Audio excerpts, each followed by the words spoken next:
What's up, YouTube? And today we're going to be reacting to the man who catfished 1,000 straight men. DX really do it, you already know what to do, what it was. Don't forget to comment, like, subscribe, and share, and fuck with your boy. It's your boy X. Let's get into it, man. Did you subscribe? Subscribe, bro. Just please. Please. Thank you. Sorry.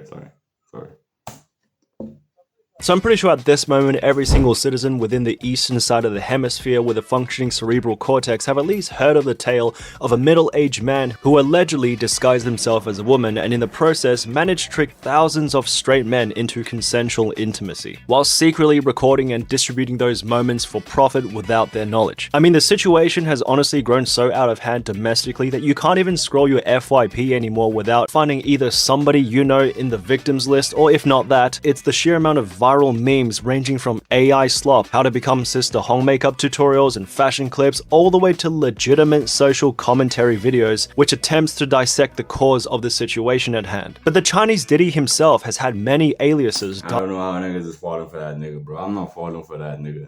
I am not. But hey, yo, the LGBTQ community, the alphabet gang is evolving, bro. Hey, bro, some of these niggas really look like females, bro. They really look like women, bro. I've been tricked a couple times. I can't even lie to you, mate. I've been scrolling on fucking Instagram on the FYP, and I'm just scrolling. I'm just like, damn, that nigga, she look good. And I'm like, whoa, hold on. That's a nigga. So yeah, they really do be tricking niggas, so I get it. By netizens. He was originally dubbed as Sister Red and then Old Man Hong, as rumors spread that he was a 60-year-old man dressed as a woman, but then we find out he's not actually 60 years old but a 38-year-old man with a divorced wife, so then he becomes Uncle Hong. And then most recently, as of sometime in mid-July, on Beanie, I'm starting to see people refer to him as the Nanjing Zero. Let me break that down for y'all. So the man is from Nanjing, and zero is a term used to describe the appearance of a twink as opposed to ones, which is the more dominant variant in Chinese gay slang. So boom, Nanjing Zero. Yeah, but what's actually pretty funny is that his infamous reputation spreading into the West has unironically caused the Chinese population to really start thinking about what the hell we're actually doing. Because this red-lipped, wigged-up 38-year-old man, as described by netizens, was able to— I'm not falling for this, bro. Look how this nigga looks, bro. How are niggas— some niggas just be gay, bro. Let's be honest. Some niggas are just gay, and they use it as like a thing of like, nah, bro, that nigga tricked me, bro. I know that nigga wasn't, bro. No, you're gay. You're gay because you're telling me you looked at this and you are like, yeah, damn, bro, that's a bad bitch. No, nigga, you just gay. Like, come on, bro. What are we doing, bro? It's okay. It's 2026, nigga. Niggas can be gay. Just say it, bro. We ain't gonna judge you. easily capture the hearts of 1,000 strong men with one simple move, a casual TikTok post. And in the span of 3 years, from the modest little rental apartment that he has, he was able to meet with over hundreds of men, and these are just the ones that are leaked. I think the real estimates go up to around 4 figures. Okay, there was actually a crime documentary channel that did the maths, and his sources suggest that for every 10 guys Uncle Hong talks to, only one takes the bait, and he'll spend at least 1 hour talking to each victim. So taking that into consideration, and the fact that he has swindled over 1,400 victims, that means over the span of 3 years, this man was putting in a solid 12.8 hours of talking, just every single day. Nigga, that's a 9 to 5, bro. This nigga, bro, I ain't gonna lie. We gotta give him a little credit, bro. This nigga is really about his grind, bro. You talk to niggas for 12 hours just to trick one nigga to thinking that you a bitch and just tricking one nigga to fuck. Come on now, bro. Come on. That, you gotta put a little respect on that. I ain't gonna lie.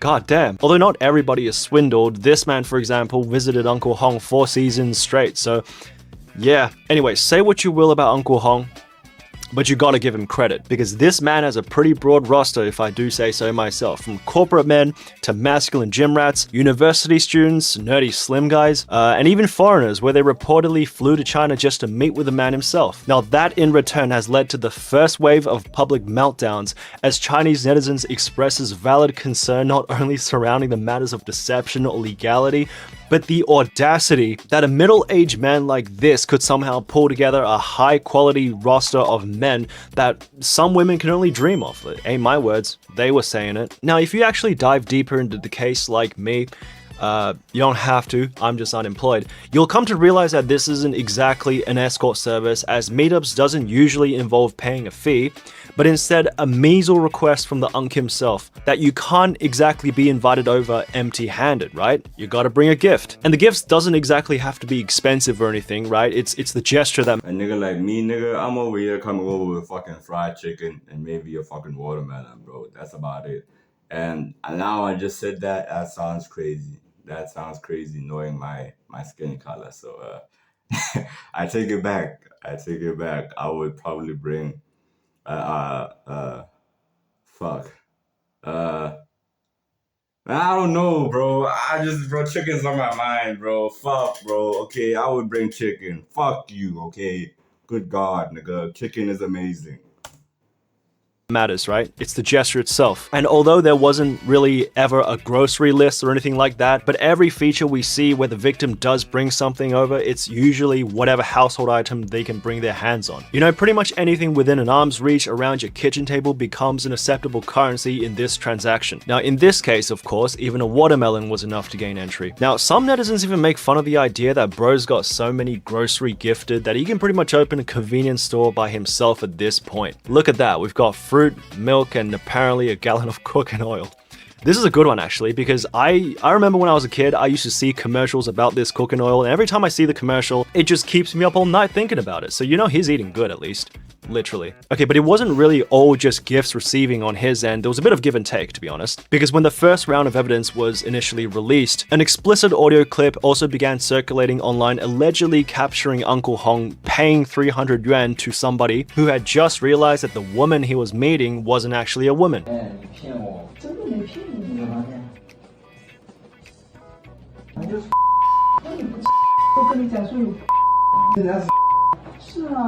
The conversation then takes a sharp turn where the man flips the whole situation around and starts demanding money from Uncle Hong instead in order to continue the act.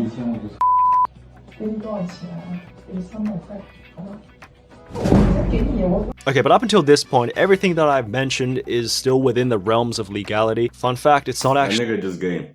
That nigga just gay. But he's trying to, bro, imagine getting finessed. Imagine a nigga getting finessed, right? And you finds out he's getting finessed, and instead of being like, yeah, this I won't care shit, you weird nigga, instead of beating that nigga ass or just walking away, he's like, you know what? You gotta pay me to do this gay ass shit, nigga, but I'm not gay though. Nigga, you gay.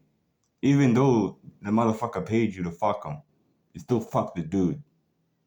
You're gay. He's still gay. a crime to be gay and hook up in China. But what really pushed the whole situation into public spotlight and into illegal territory was the fact that these encounters were secretly recorded and then sold into Telegram groups and curated online channels. Eventually, some of the footage was leaked by group members and started circulating on social media. So word spreads pretty fast, and by early July, Nanjing Cyber Police launches an official investigation, and on July 6th, the man behind it all, known as the Nanjing Zero and more commonly as Uncle Hong, was formally arrested. But you know how it is. I mean, the damage is already done as the scandal fully detonates when more of those explicit clips leaked and started making rounds faster than a DD driver during surge pricing, because within days, Sister Hong was launched into viral infamy, son. And by July 8, within just 2 days of his arrest, the hashtag Sister Hong had climbed to #1 spot on Weibo with over 200 million views, as netizens collectively lost their mind over what many has dubbed as well to be the 1,000-man slayer. Law accurate title though, if I do say so myself. Now, in classic internet fashion, social media absolutely explodes with outrage, along with a bit of morbid curiosity, as many netizens started declaring that their 3 views, worldview, values, and outlook on life had been completely shattered by the idea that this many straight men had been tricked into extracurricular activities with a cross-dressing man who looked like that. And while sociologists and criminology experts tries to approach the issue at hand, and that is why a straight— Anyway, bro, no, at least half of them niggas were gay, okay? At least half of them niggas were gay. Not all of them are fucking straight, okay? At least half of them niggas were gay, cause they ain't no way, bro. They ain't, bro, I don't even care if the lights are, bro. A nigga like me, nigga, I'm gonna touch that coochie, bro. Either way. That sounds crazy, but I'm gonna touch that coochie, bro. I'm not gonna go in. Bitch ass nigga, I'ma find out. No, half of them niggas were gay. And the other half, I don't know what the fuck happened. Maybe even more than half. But most of them niggas were gay. Secretly gay, or just, they knew, they didn't say shit. Men into this? Is this a symptom of extreme sexual repression? Or could this be a deeper societal forces at play here? Netizens, naturally, takes a much more different approach than the officials and decides to take the problem on with waves and waves of memes and slangs, where one of the most viral phrases to emerge from the whole phenomenon was 来都来了, which roughly just translates to, well, I'm already here. Might as well. Supposedly giving insight into the minds of people who actually found out what they were dealing with but didn't leave because they weren't raised to be a quitter. Now, unfortunately, however, the whole situation does take a sharp left turn into absolute tragedy when these clips started going truly viral. Because once those videos really hit your local For You page, you could think that you're just watching some gossip 3 provinces away from where you're at, which is all fun and games until you start recognizing people, as in their friends, their spouses, and even some cursed cases, their family. This netizen, for example, caught his personal trainer in the video. One tragic netizen found her ex-boyfriend of 3 years, and this one found her dad.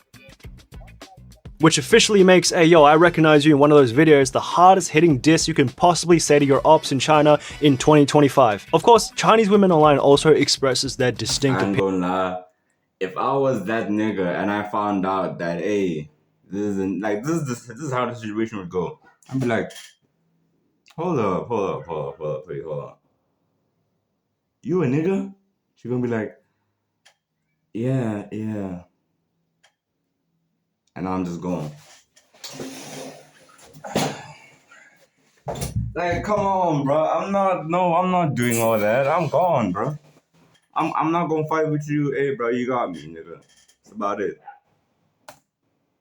Opinions online, as many were disturbed by the implication that thousands of straight men are willing to conduct these activities outside their marriage or relationships and even under sketchy circumstances. And in some cases, users would insist on calling him Uncle Hong instead of Sister Red, basically refusing to feminize him because there were no women involved. This is a man's crime, don't drag women into it, was a common sentiment, which, I mean, to be honest, in my opinion, that's pretty valid. There were no women. And as of today, the Nanjing CDC is still offering free STI screenings to those who fear exposure. And that's pretty much it to the situation at hand so far. Let me know what you think. Alright, bro, that was the end of the video, bro. That's crazy. Half of them niggas were gay. Maybe even more than half. I'm gonna say that again, because there ain't no way. But anyway, you already know what to do with it, whatever. Just to let do it, don't forget to comment, like, subscribe, and share, and fuck with your boy. It's your boy X. And I'm out.